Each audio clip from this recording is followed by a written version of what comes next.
Nous avons constaté que les personnes en situation de handicap font face à des problèmes sociaux qui dépassent le cadre purement médical. Il y a un lourd ou bien un gros travail encore à faire au niveau du handicap.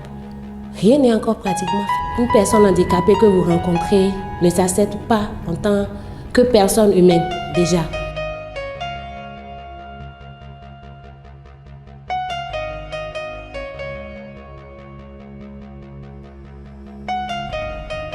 Je m'appelle Borel Tossou.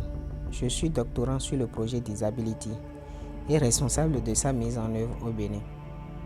Disability est un projet qui vise la prise en charge holistique et inclusive des personnes en situation de handicap. Le projet est mis en œuvre au Bénin et en Côte d'Ivoire. Je vis moi-même avec un handicap. En effet, un certain nombre de concours de circonstances liées à mon accouchement ont provoqué chez moi une élongation du plexus brachial et les nombreuses séances de rééducation n'ont rien pu y faire. Ma collègue responsable du projet en Côte d'Ivoire est aussi une personne en situation de handicap. J'ai été victime du cerf de Burili, qui m'a laissé des séquelles. Cela m'a permis d'avoir un contact facile avec les personnes en situation de handicap sur le terrain. Il faut dire que les personnes en situation de handicap sont des personnes très réservées, méfiantes, et sur le terrain, lorsqu'on les approchait, c'était difficile d'avoir les informations. Et pour ma part, quand je vois que la personne est réticente, je lui montre mon handicap, je lui explique un peu ma vie, comment est-ce que j'ai été victime, pour dire qu'avoir un handicap ne signifie pas que la vie est finie. Et lorsque je procède comme ça, je procède de cette manière, la personne en situation de handicap, du coup, s'ouvre, devient à l'aise et me dit même des choses même auxquelles je ne m'attendais pas. Il y a aussi Christelle qui nous aide pour la recherche et la gestion des données sur le projet. Travailler sur le projet Disability m'apporte plusieurs bénéfices. Ce projet m'a permis de mieux connaître les personnes en situation de handicap. Ces personnes sont souvent sous-estimées et stigmatisées, mais elles ont beaucoup de potentiel et sont capables de réaliser de grandes choses si elles sont soutenues et encouragées. En démarrant ce projet, nous sommes partis des handicaps liés aux maladies tropicales négligées, ce qui nous a permis de cibler 4 communes au Bénin et 3 districts en Côte d'Ivoire. Ces communes et districts abritent chacun un centre de dépistage et de traitement de l'ulcère de Burili ou de la lèpre. Au Bénin, nous avons donc travaillé à Lalo, Ouida, Alada et Pobé. Les centres de dépistage et de traitement de la lèpre ou de l'ulcère de Burili nous ont permis de rentrer facilement en contact avec des anciens patients. À Lalo, nous avons fait la connaissance de Joël, un homme de 36 ans qui a perdu l'usage de ses 2 pieds en raison de l'ulcère de Burili.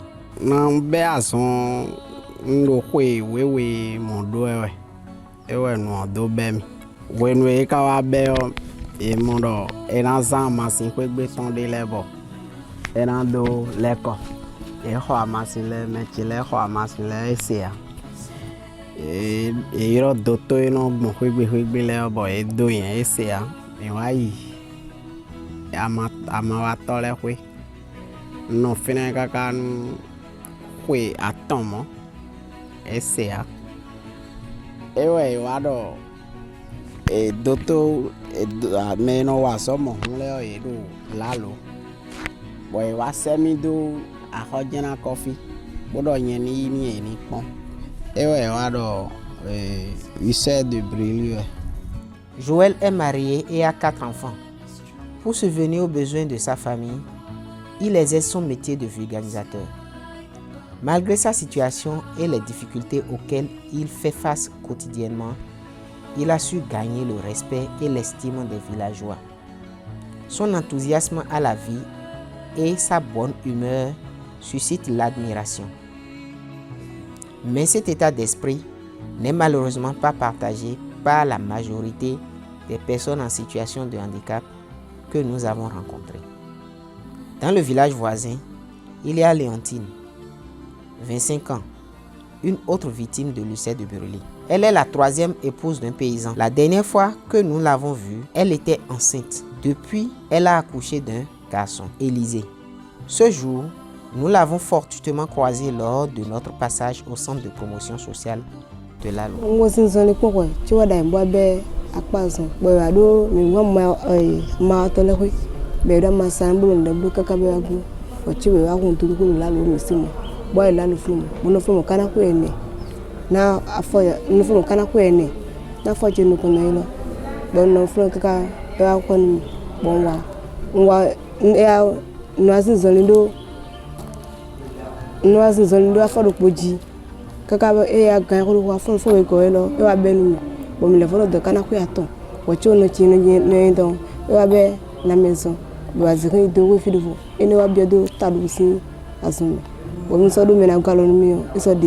Pour pouvoir se rendre utile, Léontine s'est improvisée coiffeuse. Mais c'est difficilement qu'elle trouve des clients parce que les gens évitent de l'approcher en raison de son handicap. Pour accompagner les personnes en situation de handicap, l'État fait ce qu'il peut à travers les centres de promotion sociale qui sont ses bras opérationnels sur le terrain.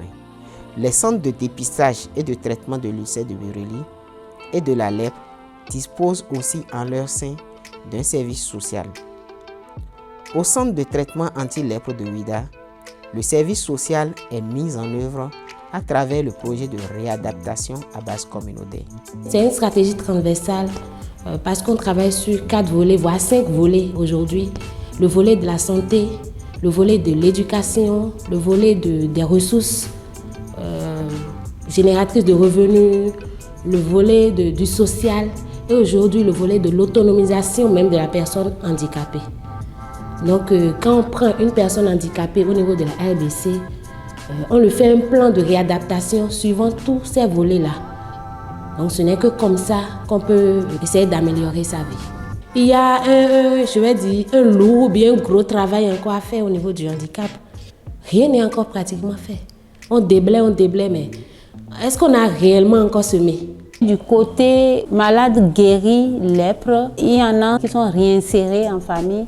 Il y a d'autres, c'est des cas sociaux de la maison qui n'ont personne. Les familles les ont rejetés et ils sont à notre charge. Au cours de notre enquête, nous avons fait un constat heureux. C'est qu'il y a de moins en moins de nouveaux cas d'invalidité dus à la lèpre ou à l'ulcère de Buruli. Ce qui témoigne entre autres de l'efficacité des protocoles mis en œuvre pour soigner ces maladies. Dans le cadre de ce projet, nous nous sommes dit, quelles sont les autres situations de handicap qui existent dans la communauté et qui peuvent bénéficier de l'expertise développée dans la lèpre et dans l'ulcère de Buruli, et comment dépasser le cadre purement médical pour proposer une approche globale dans la prise en charge du handicap. Cette première année d'exécution du projet a été consacrée à l'état des lieux. À l'issue de la collecte des données, nous avons pu investiguer 418 personnes en situation de handicap au Bénin et 423 personnes en situation de handicap en Côte d'Ivoire pour un total de 841.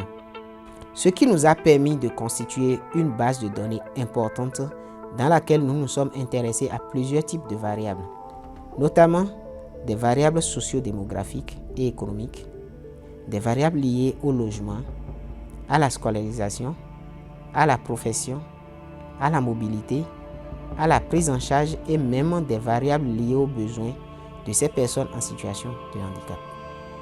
À l'issue de cette étape, nous avons pu observer que leurs besoins vont du général, tricycle de déplacement, scolarisation, activités génératrices de revenus, au spécifique, prothèses de main, opérations chirurgicales, etc.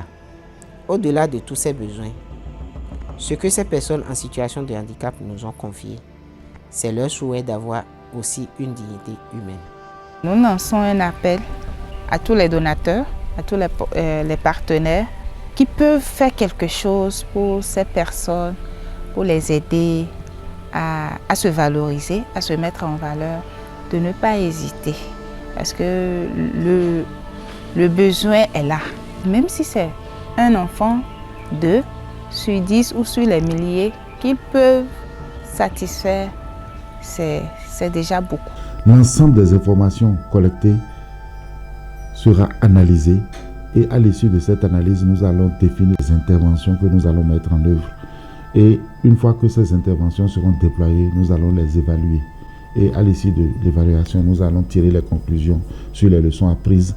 Et ces conclusions serviront de base à la formulation des recommandations pour les programmes nationaux de lutte contre la lèpre, pour les programmes nationaux de lutte contre l'UCED Bourli, bref, pour les programmes nationaux de lutte contre les maladies tropicales négligées. Nous avons veillé à ce que les personnes qui ont été recrutées comme étudiants dans le cadre de ce projet soient des personnes qui ont également vécu des situations de handicap dues au MTN ou bien à d'autres maladies. Donc ces personnes-là sont des personnes ayant vécu dans leur chair et dans leur vie ces problèmes, et ils sont les chevilles ouvrières, ils sont les acteurs qui sont au front et qui travaillent dans ce projet. Les résultats préliminaires que nous avons eus sont très encourageants, mais je préfère attendre l'évaluation globale et l'analyse de ces données pour pouvoir définir la suite.